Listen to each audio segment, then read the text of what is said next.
Hello, hello. Welcome to the Marketeers Adventures podcast. I am El Nicolau, your host. Today I welcome Niko Keyesen.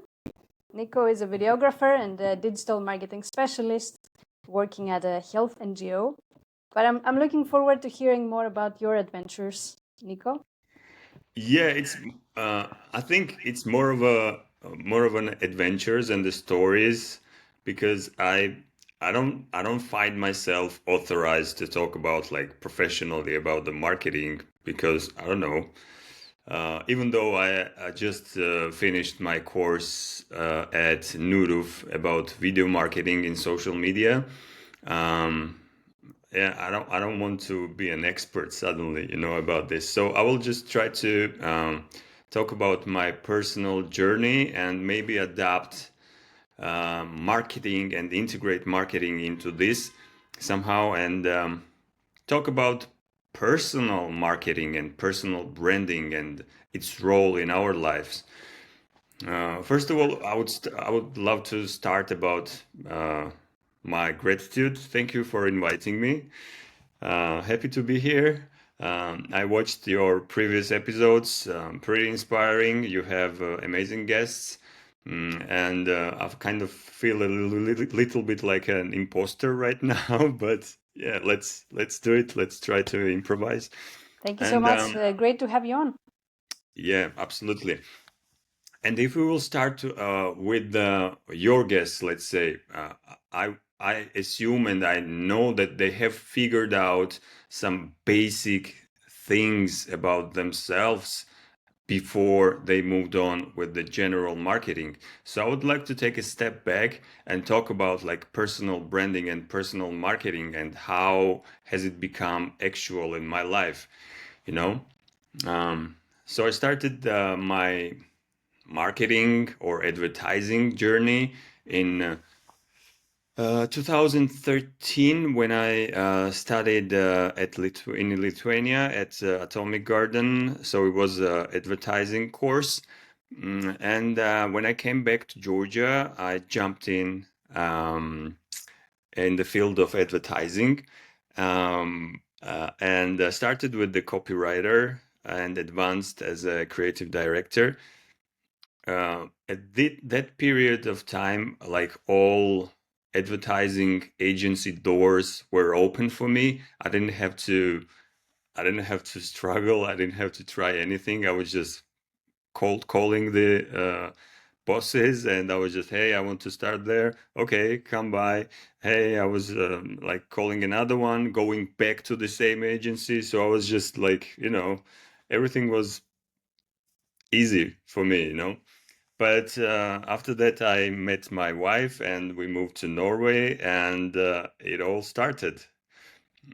By it all, I mean kind of the constructing of myself and building up it again because I really needed to adapt to the local market. So needed to take several steps back, tried to pivot a little bit from my field, which took me to interesting places and conditions career-wise. Um I started with the part-time project, which was about raising awareness about organic vegetables through through mobile app, smartphone app. So we try to target like the teenagers to somehow make their habits better with the food consumption and things. Um, yeah, in the it I would say that it was a successful project. The app is there and running. Um, but it was kind of a switch from the forefront of the capitalism as the advertising is to the back end of the capitalism as this Erasmus project is. So it was like a big shift for me. So I tried to continue forward and found myself right now. I'm at the human aspect, filming and editing podcasts. Which feels wonderful. I love being in here. I love being the part of the collective. And Yeah, it feels good. If we will go in details about the journey here, it was pretty tough at the beginning, that's for sure. But right now, I'm in the place where I think it started to move forward. Um, yeah, and I can just discuss that in details. Do you have any like edit questions before we proceed? I would like to hear more about how it was going to the new country and looking for new opportunities, trying different things. You told me that you tried a lot of projects before you landed your current jobs. Yeah, exactly. Um, yeah, one of the essential insights which kind of put me a little bit forward was by one of the career guides which I had to hire to put me through this situation. Um, so this person was like really kind, and we had several meetups, and he was just like silent all the time. He was just listening in this listening mode, and I was just talking and talking and talking about my career, about my aspirations, so on. And at the end of the like session, and at the end of this kind of guidance, he just said that you have to pop up physically, and I was like, yeah, pop up physically. Where at the offices, you have to go there and talk to the founders, talk to the bosses right away, directly. And that's not like classical advice you would get. I was like expecting that, oh, do this on the CV and change this structure, try to work on something, and was like, I was just left just like this, and I didn't know what to do actually at the beginning. The next stage of this one was like, I was just in a self pity. I was like, oh, I just wasted my time. Why did I hire this guy? And I was like, in a like little bit disappointed. Um, and it took a couple of weeks for me to somehow stand up and do what he suggested. Sometimes you have to listen. And meanwhile, like I was doing like ice bathing. I had like several cage fights already, and I was like, what is the worst that could happen if I will do that? What is the worst of the? I mean, come on. And I was like, okay. I had meanwhile I had finished this studies at Nuruf, and we had this interesting seminar with the Jimmy Westerheim. About his life and journey and why he's doing what he's doing right now about the human aspect. And I knew him, and it was pretty inspiring. I loved his seminar, and I loved what he's doing. And I was like, why don't I just show up and talk with him and tell him who I am and what I can do? And I was like, on the way, I Googled their office. I just showed up at the office, and I couldn't find it because there are like lots of offices. The door was closed usually, so you don't get to like access randomly people just like that, right? And I was like, okay, maybe it's not the day. I just turned around and I was just going back to the Tebane, just to go back home or whatever. And I was like, really, Nico? Is that it? Is that what you can do right now? Was that all in? And I came back and I started to ask around, where is this office? Can you show me? And blah, blah, blah. Asked several people. And I found the right face suddenly. And I was like, hi. I just popped in to say hi.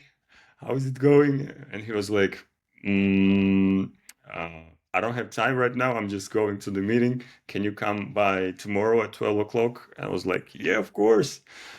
So I just went back hopeful, um, dropped in next day. We talked like nonstop for like 2 hours. So it was like really nice emotional connection. And that's how it started, my journey at the human aspect. And another one was at Boston, because in the evenings I work part-time at Boston, because one job is not enough. I had a lot of wasted time when I was young, so I was lots of partying, so I need to catch up somehow. And I did the same with the job giver. So I applied digitally and I just popped up at the office. And he's like 55-year-old man, the boss who's running the office. And when I showed up, hey, my name is this and this, and I just came to tell you that I'm really eager to do this. I'm ready. I'm in shape, physically, mentally, whatever. And he was like wearing the glasses, looking at me, and just took off the glasses. What's your name, son? He was like, put your name on the paper. And I was like, okay, I wrote down like in the 50s American movies, so what's your name, son? And I was like, yeah, okay. And in a week I called him back and I was in.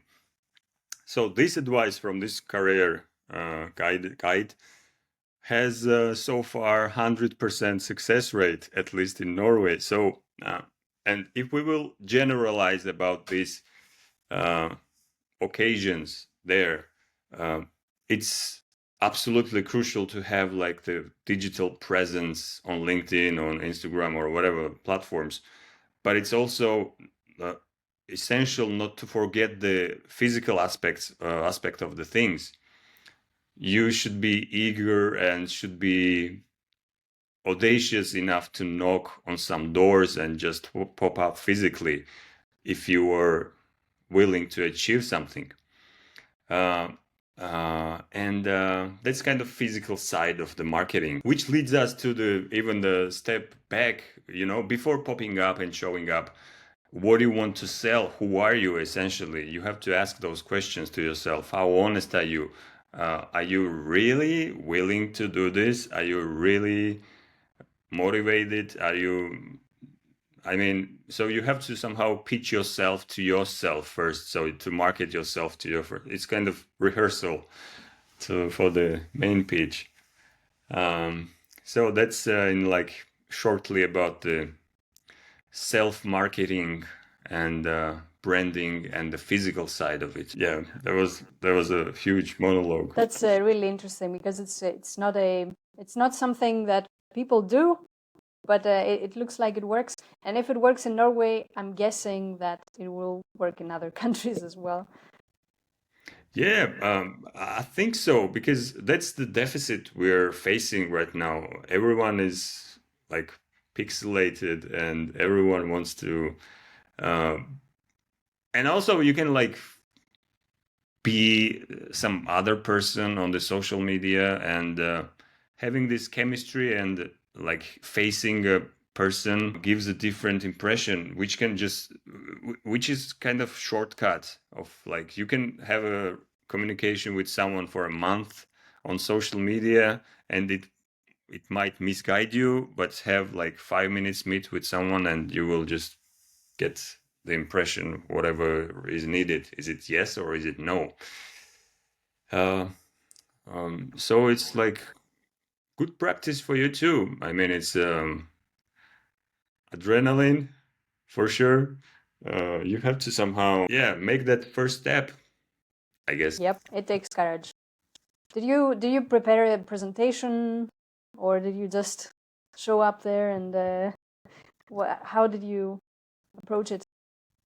Yeah, I think this laptop is a very good thing, but it's a nice tool, but it's like we don't need this in between two people, that kind of ruins the chemistry. Your presentation is like who you are at the moment, and yeah, I mean, presentations are amazing tools. I've been presenting for like 10 years and it is essential, but I think the chemistry is more essential.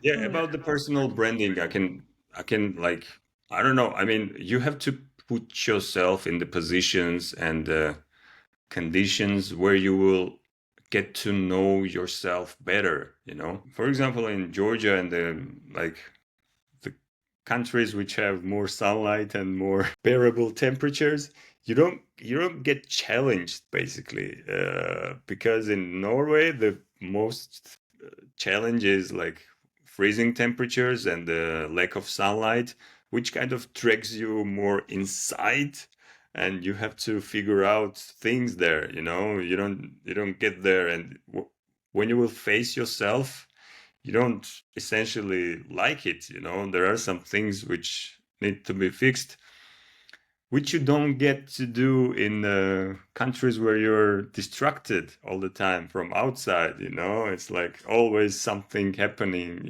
There's friends, something, some event. you know and that's another benefit somehow, from which seems to be negative at the first sight, which I'm trying to drag out from moving here. But it's a daily thing. You have to reflect daily who you are, what you're gonna do, and step by step. Yeah, and that environment makes people more introverted and closed up. So this approach of just showing up is really scary. Yeah, it is. Yeah, that's why you have to decide, why are you showing up. It's not like showing up and, hey, just without anything. You have to give them directly who you are, be honest. If it's no, it's no. If it's yes, it's yes. So it's like you don't get like mediocre answer. I don't know. You won't get it.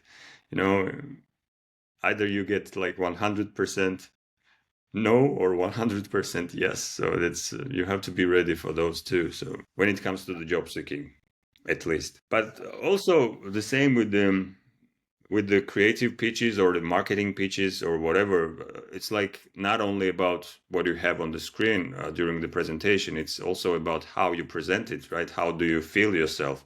Is the client willing to collaborate with you for like next 2 months and see your face and see who you are for the next 2 months? Or it doesn't feel, even though the idea is good or whatever, or the strategy is good. So it's also same with the creative pitches and the marketing, I bet, at some level. Definitely, yeah. You told me that you also did some drop shipping when you went to Yeah, Norway. How did that go? Tell me more about that. yeah, that's one of the projects, one of the things I did, that's for sure. So I bought this course about the drop shipping, which was pretty tough. And it was drop shipping from US to US. It was not from China or whatever. Um, and it was pretty insightful for me, because it also led me to this realization of the physicality of the things. So I was maybe I'm that type of person, because I need something tangible, some physical interaction with the things, because all I interacted was the screen, all I interacted was the phone calls, cold calls, um, and so on. I didn't have any touch with the inventory. I didn't know who my suppliers were, how did they look or whatever. But about the suppliers, that was the main challenge, just cold calling a person and telling them that, hey, I have this web page, just drop in, check it, with this strange accent, non-US accent, and they were like, "Oh, who is this guy?" That was tough. I think it is harder to do stuff and accomplish stuff with the phone and with the computer, to me at least. If I would get a chance to pop in at their office at US, it was not totally worth it to travel to US for that. But yeah, that was the one main reason. I would totally get someone for sure, pretty sure. So that also led me to realization that hey, it needs to be physical. And yeah, I had one supplier.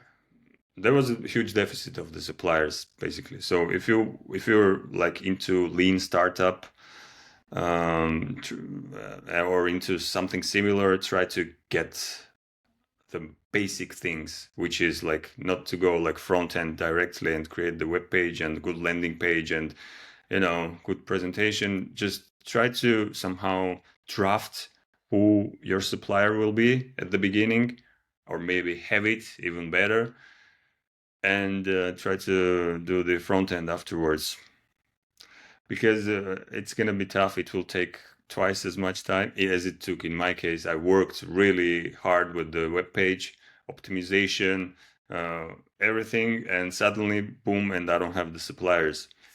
And it takes really a lot of time to get them. Some of them, they just don't tell you like no directly. They tell you that, hey, give me like maybe call me in a month. Maybe someone tells you to, hey, just fill this form, send it, upload it to this platform, and they just disappear afterwards. So it's like, yeah, it's smart to have suppliers at the beginning, I assume, and go physical too. Don't forget the How come you physicality. didn't do it in Europe? Yeah, the Europe is difficult because there are lots of countries there. You need to optimize the web page for a lot of countries, and it's different targeting. It's pretty segmented, the market. US is just one big market, and it's easier. But hey, I mean, we have everything in the future, and that might be the idea to do something for the Europe, or several countries in Europe at the It beginning. could be locally in one country, right? Yeah, yeah. Could be locally in one country, but the size of the market in US is like huge.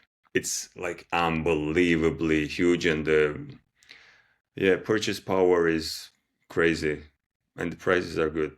Doesn't essentially give you like good margins with the sales, but the prices are very good. I would like to hear more about your videography experience, creating movies and ads, and yeah, what you have learned from that journey. Yeah. It all started with the advertising. I was just a production assistant on the set, and when I checked my first commercial on YouTube, it was just several days ago, and I showed to my coworker. It said 20 years ago, and it was like unbelievable. I did it 20 years ago. So my first commercial in Georgia, it was called Summer in Georgia. So I realized the power of the teamwork on the spot while shooting, and you don't get to be anywhere mentally, you have to be present 100%, even more, on the set to be effective. And that taught me that if we will fast forward in Nurov, where I had to produce content myself, like from the scratch, everything with the light, camera, acting, I was everything there. It helped me a lot because I knew how to do stuff, how it works. So all the stages of the production, I was aware of, So yeah, it gives you like on the filming stage you have to be a different person, and on the editing stage you have to be a different person. And you are the one who has to be those people, So if you're the only one who's producing your content, essentially, for the social media and stuff. Yeah, and also at Nurov, when I studied here, it just made me realize that just holding the camera and talking honestly and asking like nice questions with people, it's a really good way to bond with them. They just open up, and it's just more beautiful when it happens in front of camera. And right now, I'm just observing the same with the podcast I'm in right now. when the guests come in and everything else disappears and they're just in this closed space and in this space of the mind and changing their views and the knowledge. It's just amazing to just be present there. And it's also very good practice of my Norwegian listening skills. So I get like win-win. I love that about podcasts. Yeah, It's one of exactly. the reasons I'm doing this. I'm pretty sure. Yeah, it's a different dimension somehow, mental dimension where and for you it's like also like win-win. It's like the guests are pleased because they get to somehow present themselves, and you are pleased also with the interesting content, and you just get to share it. It's win-win for sure. Nice. And how is it working at the NGO? Yeah, it's not like standard NGO, I would say, in a way that it's more like a social. It has lots of social responsibilities and also lots of like several things like this Vardagsikken podcast, which is linked to NGO, but it's like different entity per se. It's not like, yeah, not part of the NGO, I assume. And it's more of a sharing oriented on social media and more open for everyone. And hey, at the end of the day, I just get to do what I'm passionate about, and it's nice to be there. And it's international. It's not only like Norway based. There are offices around the world. So yeah, it's nice. You told me you have open conversations about health, which should be the case for all companies, I would say. But how is that? Yeah, I think in the long run or in the short run, it's so much more effective to have the employees which are more aware of their emotional conditions and their EQ is on the spot, you know. Yeah, and openness is the key, I think. You know, and the openness has to come from the leaders at the company, which is the case at Human Aspect, and which is one of the goals of the Human Aspect to somehow raise the awareness about the emotions, about the mental health, and not to be scared of communicating openly about what we feel, what toughnesses are we facing.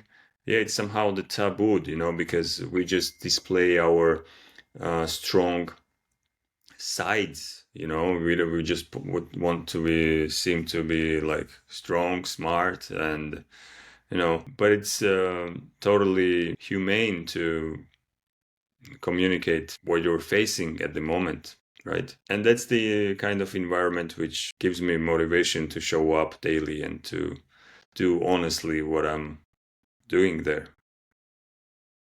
I imagine that this kind of mindset also makes collaboration a bit better.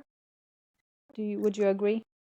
Yeah, absolutely. Absolutely. When the team is like collaborates effectively, that's pretty important. And when you know that let's say someone is facing this and that, and when you know that this one is like some other person is like going through this, and when they know what you do and what you represent, it's more easier and bearable, I think.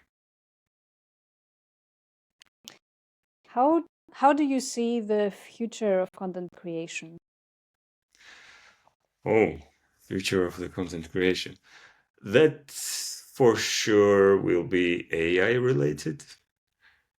That's for sure. Is already. I mean, it's not will be. It's not. Has it changed your workflow already? Do you use it? Yeah, of course. ChatGPT. ChatGPT is like, I was like, when I was talking with the career guides here locally in Norway, I was like feeling a bit guilty because all my motivation letters were just partially generated by the ChatGPT, and I was like, I'm using ChatGPT, and they were like, of course, everyone's using ChatGPT. I mean, who's not using ChatGPT? And Yeah, I was like, yes, but yeah, still. And it's even better if you have paid version because the non-paid version is pretty dumb. But yeah, I mean, it just has become the part of our life. But it don't necessarily. Right now, I'm challenging myself to generate things what I want to generate myself first because it somehow makes you not so smart. It doesn't help you to think yourself, it just takes away the ability of think. So I'm trying to not to use that muscle, somehow to generate and come up with things myself. I try to do it first and only after that consider it as a suggestion, not to just jump in and, hey, type me this. But if you're really short in time, don't put yourself in that position. You can just do it from there, I assume. I don't know. How do you feel about it? Are you optimistic? Where do you see this going? With the AI, Yes. yeah, as we see with this wars going on and stuff, I think the AI is the least threat for humanity at the moment because the humanity is the most threat for humanity, I assume. And hopefully it won't be used. Hopefully it won't be misused. I mean, and it will stay in the frames. But I don't know. It's But going it will be to sure. it's already kind of disrupting work, and Hmm. the way we work will change. I imagine that in a few years it will be very different. And yeah, my question is, will there be as many new jobs as jobs will be lost? I don't Yeah, know. We'll find out, I guess. yeah, exactly. I'm still trying to be positive because what happens if I will just say that, oh, we're all doomed and the AI will take over? Where does it lead us? It doesn't lead us to the good place mentally. So let's main thing is just to adapt and stay positive about it. And yeah, How do you adapt? how do you adapt for the AI or in general? Yeah, I think we should use it to kind of um, um, expand our work. So let it do the uh, repetitive tasks and find ways for find ways to expand what we do.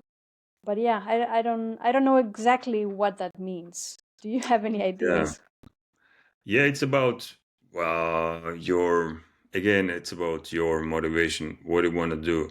If you want the AI to do your job and you just sit back and eat the crackers, it's possible. Of course, it will happen. But if you want to AI to do your dirty job and you for you to expand further, to explore yourself further, and that's another thing. It's like same with the fire. You can use it to get warm and you can use it to burn stuff. It's the same tool essentially. The AI, how you use it, who you are actually. What are your next steps?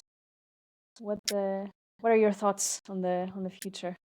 Yeah, my next steps is like I think that I'm in the position right now after this e-commerce. I was like more into like self-pity, and I was like, oh, I'm not gonna do anything like that because I just signed the decision that it was a huge failure, and I stayed in this failure for like a couple of months, and the failure is failure when you just sign this decision, because if you don't give up, it's not a failure.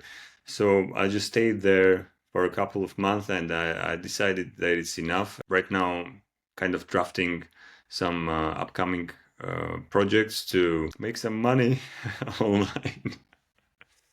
So we'll see. We have a lot of interesting technologies and also a lot of interesting solutions for marketing. And during that time, let's say I was writing during this e-commerce time, like on this project, I was writing my descriptions manually myself. I was writing these body copies and everything myself. So right now it can be done in like 5 minutes by ChatGPT. There was no ChatGPT, but at the same time, everyone gets this tool, right? So the competition, of course, is higher, and you have to be even more better right now. It has become tougher, not easier, for sure, for the startups.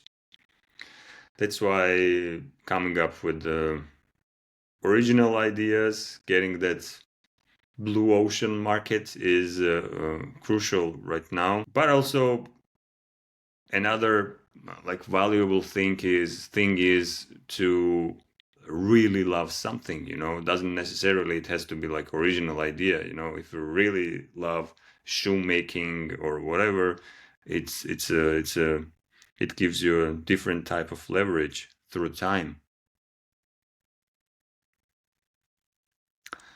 Do you have any last remarks? Anything else you would like to share? If we would summarize here, please don't forget the physical side of the things and existence. It's easy to be tough and to seem like one person online, but it's also essential to be audacious and to be risking and to be ready for this elevator pitch at some point, just to go for it, make one step, knock some doors if needed. Don't be just like weirdo guy just popping up randomly, just make a decision, make a strategy, decide what to do, and go for it. And that's advice for myself too. There are some spots in Oslo still unexplored physically, so I can still show up and talk with the founders. Yeah, and keep adapting, pivoting, changing angles. It's not bad to like change your career at some point. I think if you will ask me, I have changed a lot of decisions in my head. I have changed directions in many ways, but it's only way to grow up, I assume. Keeping things interesting. Yeah. Thank you so much, Niko. It was great to have you on. Thank you, Ellie, for what you're doing. I think the previous episodes are pretty inspiring. I loved your guests.